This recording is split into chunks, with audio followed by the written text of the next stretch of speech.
Hello and welcome to New York Talks Instant Reaction. We decided we didn't want to stand out in the cold, to be honest with you.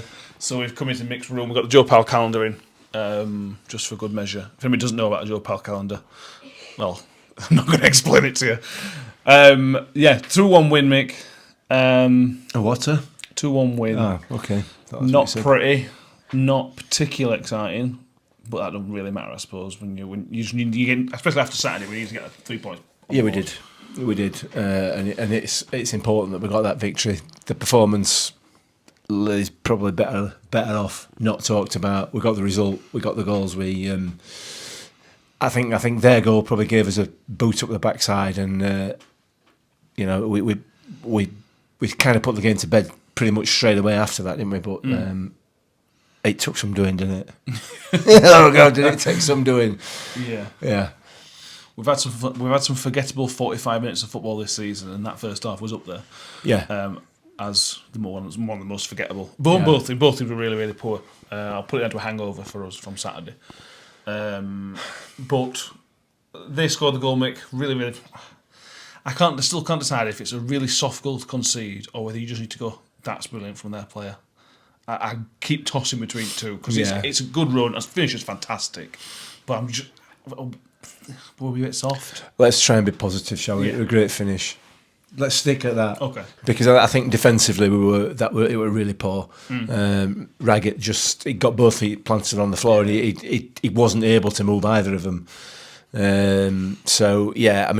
Defensively it was a really poor effort from our part, but it's a great finish from their player, and the game needed something. It needed something to happen. Ideally, it would have been us scoring.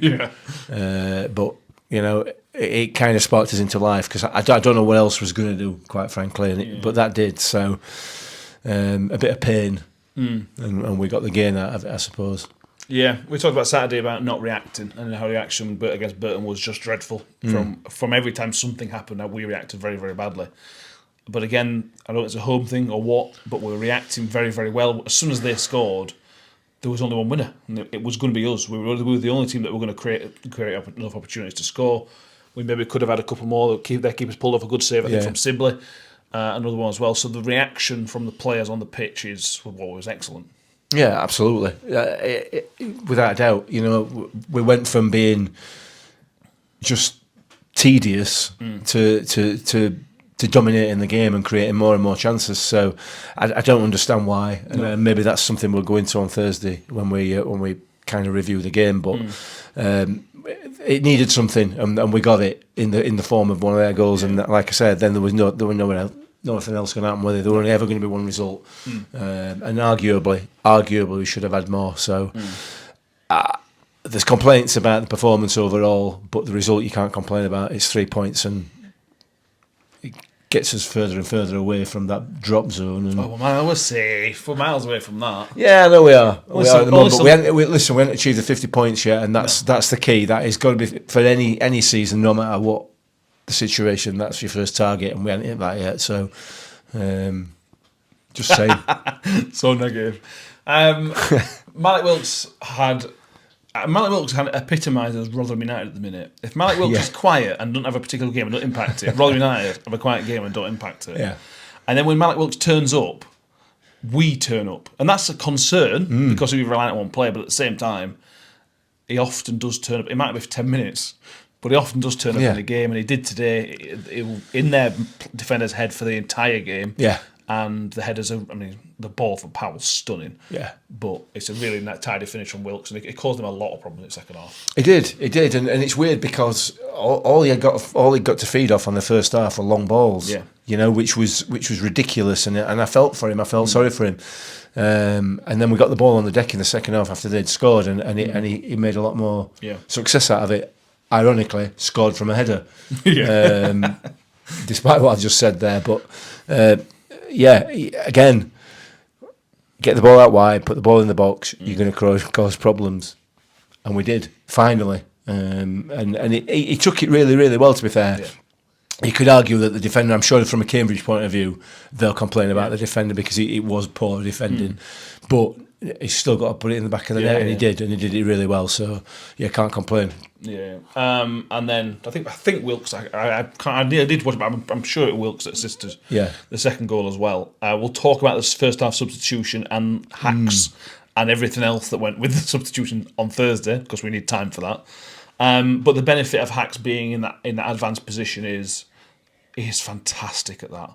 That late run into the box, the power he can hit with, and it was a nice break. It was a really quick, nice break. There's a whispers offside, but I don't think it was. But no, I don't think so. It was a really nice team goal, that second one. It was.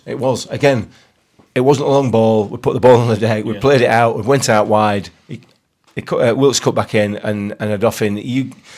Hakeem Oddoffin will score your goals. Yeah. He will score your goals, or he'll stop goals depending where you play him. You know, he is incredibly versatile. But for me, I know. Despite his performances this season, arguably I think he's a better midfielder than a defender, and he's a very, very good defender. Yeah. So, I agree. And it's a great finish. It's a good ball by Wilks. Again, you expect Malik Wilks when he gets in that position to have a go at goal, have a go for goal, and he didn't. So really, really good goal, well worked goal, and well taken. Got to be happy with it. Yeah, both goals really good. Really pleased with him. Yeah, and we didn't look like conceding in second half. Other than that one goal, they never really threatened. Phillips didn't have any saves. He come for a few crosses and did all right. So we kind of settled back into being hopefully defensively solid because we all need that on Saturday. Yeah. But pick a man of the match. If you're listening, make sure. Well, first of all, make sure you subscribe and like the video. But make sure you put a comment in. Put a comment about your player of the match. Mick, who's your player of the match? Who would you decide as player of the match?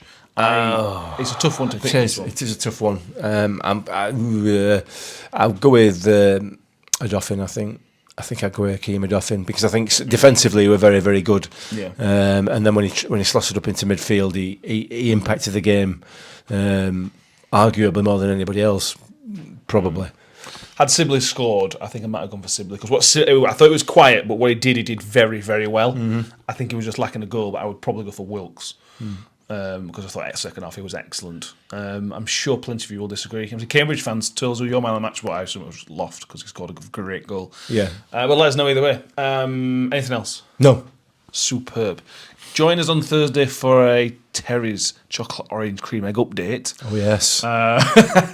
Make sure you've subscribed. Make sure you've liked it. Make sure you've commented with who your man of the match was and anything we've got right or wrong. We will see you all next time. And as always, up with the Millers.